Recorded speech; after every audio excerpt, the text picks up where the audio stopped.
नमस्कार दोस्तों, मैं अरविंद यादव कमल सर आपके सामने फिर से नए टॉपिक के साथ। आज हम लोग बायोलॉजी को छोड़कर थोड़ी सी केमिस्ट्री की तरफ चल पड़े हैं, और वो भी केमिस्ट्री जो क्लास 10th की हम लोग मेटल और नॉन मेटल चैप्टर जो है आपके पास, तो उसमें आज जो है कुछ खास बातें पढ़ेंगे हम लोग। धातुओं का रासायनिक गुण।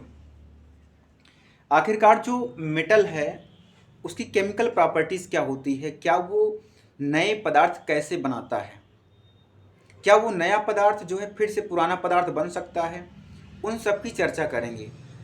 मतलब केमिकल चेंज एक प्रकार से देखेंगे, रासायनिक परिवर्तन, ठीक है ना।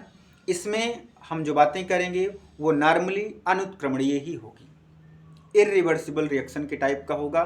तो जैसे कि आप देख रहे हैं धातु, मेटल, तो वैसे जितने भी अगर हम आवर्त सारणी की बात करेंगे तो आवर्त सारणी में टोटल अगर एलिमेंट की बात करें 118 में, तो 118 एलिमेंट्स में सबसे ज़्यादा जो है वो मेटल मिलते हैं, यानी कि धातुएं पाई जाती हैं। तो वो धातु जो है उसके करेक्टर क्या होते हैं, क्या वो, जैसे अगर हम धातु की बात करें, इनमें तन्यता होती हैं, तन्यता पाई जाती हैं और ये ठोस होती हैं, आघातवर्ध होती हैं, ध्वनिक भी होती हैं, भंगुरता तो नॉर्मली हम नहीं कह सकते भंगुरता पाई जाती है इसमें, क्योंकि देखिए भंगुरता क्या होता है, जैसे किसी भी पदार्थ को आप नॉर्मली हथौड़े से या किसी से तोड़ो तो वो आसानी से चूर चूर हो जाए, टूट जाए, तो उस प्रोसेस को यानी उस चीज़ को या उस घटना को हम लोग भंगुरता कहते हैं। तन्यता का मतलब है कि धातुओं को अगर आप खींचेंगे तो वो जो है लंबे धागे के रूप में बदल सकती है, इस घटना को तन्यता कहते हैं। अगर आघात वर्धनीयता की बात आती है तो आघात वर्धनीयता क्या होती है, अगर किसी मेटल को आप हथौड़े से पीट रहे हो और पीटने पर, हथौड़े से या किसी से भी पीट रहे हो, तो अगर वो पीटने से लंबी चादर यानी थोड़ा सा वो फैल जाती है, इसका मतलब वो मेटल है, और ये सारे क्या हैं, मेटल के कैरेक्टर हैं। आई होप बात आपको पूरी समझ आई होगी। अब हम देखेंगे इसके केमिकल प्रॉपर्टी को, यानी कि रासायनिक गुण में। तो सबसे पहली प्रॉपर्टी की बात करेंगे, धातुओं का वायु में दहन। यानी कि जब हम किसी धातु को जलाते हैं, मतलब ऑक्सीजन से मिलाते हैं, तब क्या होता है, ठीक है ना। तो यानी कि जब हम धातु को ऑक्सीजन से मिलाएंगे तो क्या होगा, तो आपको यहाँ पर एक छोटा सा नॉर्मल फार्मूले के रूप में लेके चलते हैं। यानी कि धातु प्लस किसको मिला रहे हो इसमें, ऑक्सीजन, ठीक है ना, ऑक्सीजन। तो जब धातु और ऑक्सीजन को मिलाओगे तो बनेगा क्या, तो ये बनाएगा धातु का ऑक्साइड, ठीक है ना, धातु ऑक्साइड बन जाएगा, धातु ऑक्साइड बनता है। अब इसी बेस पर, यानी जब किसी धातु को हम ऑक्सीजन से यानी वायु में, वायु का मतलब ऑक्सीजन, ऑक्सीजन से क्रिया कराओगे तब क्या बनेगा, वो धातु का ऑक्साइड। आपके पास एक एग्जांपल जैसे हम लेते हैं मैग्नीशियम, Mg, तो Mg को जब ऑक्सीजन से मिलाते हैं तो क्या बनाता है, क्या बनाएगा भाई, MgO बनाएगा, यानी मैग्नीशियम ऑक्साइड बनाएगा। अब आपके दिमाग में ये आ रहा होगा कि MgO, यानी यहाँ पे तो 2 लिखा था, यहाँ पर 2 नहीं है, हमें करना पड़ेगा बैलेंस, यानी ये अभी तक क्या है, कंकाली समीकरण है। और एक बात आपको बता दें, किसी भी जीव को या किसी भी घर परिवार को कंकाली बच्चे नहीं पसंद हैं, तो वैसे भी आपको कंकाली समीकरण भी नहीं पसंद करना चाहिए। तो क्या करेंगे, इसके अभिकारकों की संख्या और इनके उत्पादों की संख्या क्या करनी पड़ेगी, बराबर। अगर बराबर कर लेंगे तो उसे क्या बोलेंगे, संतुलित समीकरण, ठीक है ना। तो एक मैग्नीशियम यहाँ पर है, 2 ऑक्सीजन, यहाँ पर एक मैग्नीशियम 1 ऑक्सीजन, अगर हम यहाँ पर 2 से क्या कर दें, गुणा कर दें, और यहाँ पर 1 है तो यहाँ पर भी क्या कर दें, 2 से, तो आपका क्या हो जाएगा, दोनों तरफ बराबर हो जाएगा। तो इस तरह का रिएक्शन जो होता है, यानी धातु को जब वायु में जलाओगे, मिलाओगे, तब क्या बनाएगा, धातु का ऑक्साइड। आप इसको बिल्कुल याद रखेंगे। दूसरी प्रॉपर्टी की ओर चलते हैं, दूसरे केमिकल प्रॉपर्टी पे, तो है धातुओं की जल से अभिक्रिया। यानी जब कोई धातु जल से क्रिया करेगी तब क्या होगा, यानी कि कोई धातु है, धातु प्लस जल, जल से क्रिया करेगी तो ये बनाएगी क्या भाई, धातु ऑक्साइड बनाएगी ये, और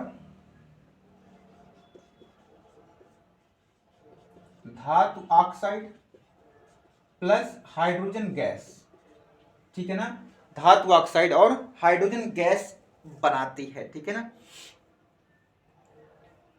तो यहां पर धातु ऑक्साइड या धातु का हाइड्रोक्साइड, यहां पर एक हाइड्रोक्साइड भी हम लोग दे सकते हैं हाइड्रोक्साइड के बारे में, ठीक है। अब देखिए जैसे दूसरा अगर हम देखें धातु प्लस जल, तो ये बनाएगा क्या, धातु हाइड्रोक्साइड, हाइड्रोक्साइड, ठीक है। अब एक एग्जांपल आपके सामने लेते हैं। और एक अच्छी बात यह है कि जैसे कुछ धातुएं हैं, कुछ धातु का मतलब हम नॉर्मली बात करेंगे सोडियम और पोटेशियम को लेकर के, मतलब जब सोडियम और पोटेशियम की बात करते हैं, ये जब जल से क्रिया करेंगे सोडियम और पोटेशियम, तो जल से क्रिया करने के बाद इसमें जो है काफ़ी अत्यधिक मात्रा में ऊष्मा उत्पन्न होती है, और उस ऊष्मा की वजह से जो उत्पन्न हाइड्रोजन गैस है ये जलने भी लगती है, यानी अत्यधिक क्रियाशील हो जाती है। यानी इसका मतलब सोडियम और पोटेशियम जो है वो अत्यधिक क्रियाशील धातु कही जाती है। अब इसके बाद आप सक्रियता श्रेणी पढ़ेंगे तो वहां पर पोटेशियम सबसे आकाश में सबसे ऊपर मिलेगा और सबसे नीचे वाले पायदान पर प्लेटिनम मिलेगा आपको। आई होप बात पूरी समझ आ रही होगी। तो आइए हमारे साथ। तो अब जैसा कि हम लोग क्या देख पा रहे हैं, तो एक हम मेटल लेते हैं, कोई एक मेटल हमारे पास है, इसी मैग्नीशियम को ही ले रहे हैं, Mg प्लस किसके साथ, जल के साथ, H2O, ठीक है ना। यानी मैग्नीशियम क्या, एक धातु है, और ये आपका H2O क्या है, जल है। तो यानी कि जब एक बात यहाँ पर देखें, जल जब ब्रेक होता है H2O, ठीक है ना, तो ये जो है आपका H plus ion plus OH minus ion में टूटता है, और Mg पर चार्ज कितने होते हैं भाई, 2 प्लस चार्ज होता है। आप बाउ के रूल से 1s2 2s2 पर निकाल करके चेक कर लेंगे, 2 प्लस चार्ज इस पर आएगा। तो अब जो है इसका प्लस इसके किसके साथ जुड़ेगा, माइनस से, यानी क्या बनाएगा ये MgOH, MgOH। अब MgOH का क्या बनाएगा, होल ट्वाइस बनाएगा, और प्लस क्या निकालेगा, ये हाइड्रोजन गैस। अब उस अत्यधिक ऊष्मा उत्पन्न होने की वजह से क्या होती है, ये हाइड्रोजन गैस बर्न करने लगती है, जलने लगती है, ठीक है ना। अब आपके दिमाग में ये बात आ रही होगी कि MgOH का होल ट्वाइस कैसे बन जाता है, फार्मूला। तो इसको जानने के लिए आप सबसे पहले चैनल सब्सक्राइब करेंगे और अपने दोस्तों में शेयर करेंगे। उसके बाद हम आपको ये बातें बिल्कुल अच्छे समझाएंगे, ये आखिरकार फार्मूला बन कैसे जाता है, 2 कैसे लग जाता है, 3 कैसे लग जाता है, ये सारी बातें कैसे होती हैं, इसको हम आपको नेक्स्ट वीडियो में या अभी लास्ट में आपको बताते हैं कैसे होता है। आइए देखते हैं एक एग्जाम्पल, इसका नाम क्या हो गया भाई, मैग्नीशियम हाइड्रोक्साइड, ठीक है ना। अब तीसरा हमारे पास है, जब कोई धातु तनु अम्ल से क्रिया करता है तब क्या होता है। यानी कि सबसे पहले अगर हम अपवाद की बात कर लें, चांदी, सोना और प्लेटिनम जैसी धातुएं तनु अम्ल से क्रिया नहीं करती हैं। कौन कौन सी धातु जो है क्रिया नहीं कर रही हैं, हम आपको यहां पर लिख दे रहे हैं।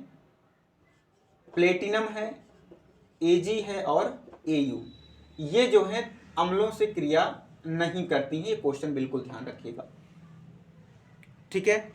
तो अब जो भी धातुएं क्रिया कर रही हैं वो आखिरकार बनाती क्या है, अगर वो मेटल से क्रिया कर रही हैं तो यानी जब कोई धातु अम्ल से क्रिया कर रहा है, यानी कोई धातु है ये किसके साथ, अम्ल के साथ, तो बनाएगा क्या, धातु का लवण और हाइड्रोजन गैस,